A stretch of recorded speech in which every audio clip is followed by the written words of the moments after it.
लोगों के क्या कॉन्सेप्ट है इन बच्चों के लिए, क्या कॉन्सेप्ट लेकर के इन बच्चों के पास आप लोग पहुँचे हैं? देखिए, हम लोगों को विनोद यादव सर का मार्गदर्शन मिला। उसके बाद हमारे फाइनल ईयर के सर नवीन कृष्ण राय ने हमें अप्रोच किया। मैं रजत श्रीवास्तव बीटेक सेकेंड ईयर का छात्र हूँ, मदन मोहन मालवीय प्रौद्योगिकी विश्वविद्यालय का।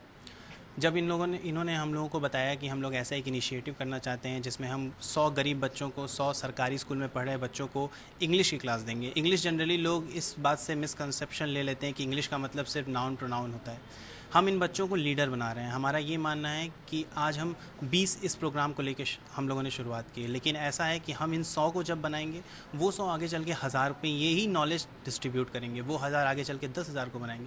इस तरह हम लोग अपने ही विकास में, अपने देश के विकास में एक छोटा सा योगदान दे रहे हैं। प्रौद्योगिकी विश्वविद्यालय के हम लोग छात्र हैं। हमने अपनी पढ़ाई की। हम लोगों ने ये फील किया कि हमारे इधर पूर्वांचल के बच्चों में गज़ब का नॉलेज है, लेकिन वो अपनी बातें वो एकेडमिक लेवल पे या वो कम्पिटिटिव लेवल पे उतने आगे नहीं बढ़ पाते हैं। उसका जो मेन रीज़न है वो होता है उनका जो लैक ऑफ इंग्लिश कंट्रोल है। वो इंग्लिश पे उतना अच्छा कंट्रोल नहीं रख पाते हैं। And we believe that it doesn't matter how knowledgeable you are not that knowledgeable, or the world will not recognize you unless you are not able to convince your thought, your emotions, your things to other in the language known to the entire world, that is English. ये महत्वपूर्ण नहीं है हमारे लिए कि हमारे पास कितना knowledge है। अगर हम उन चीज़ों को बाहरी दुनिया में नहीं कन्वे कर पा रहे हैं, बाहरी लोगों से नहीं संवाद कर पा रहे हैं, उस सहजता से नहीं अपने बातों को रख पा रहे हैं, तो वो नॉलेज हमारे किसी काम का नहीं है। हम मानते हैं कि ये बच्चे अभी छोटे हैं, 9, 10, 11, 12 में पढ़ रहे हैं। इनका आगे चल के सरकार के फंक्शनिंग में भी इम्पॉर्टेंट रोल है। हम चाहते हैं कि इनमें एक लीडर हम जगाएं।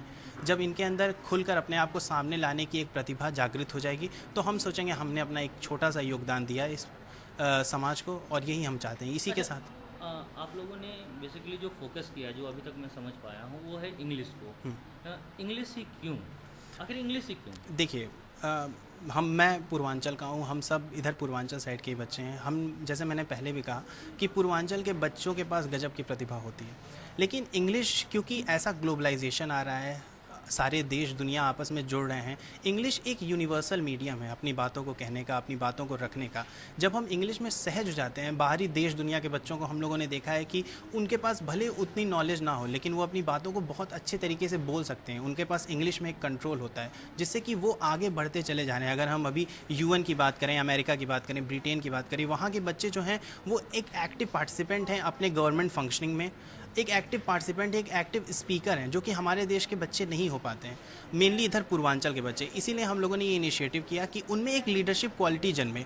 अगर वो इंग्लिश सीखेंगे, इंग्लिश में बात करना सीखेंगे, इंग्लिश में अपनी बातों को व्यक्त करना सीखेंगे, लोगों से बात करेंगे। आज वो गोरखपुर में, कल यही बच्चे, जो ये 100 बच्चे बैठे हैं, ये पूरे दुनिया, पूरे देश के कोने कोने में जाएंगे।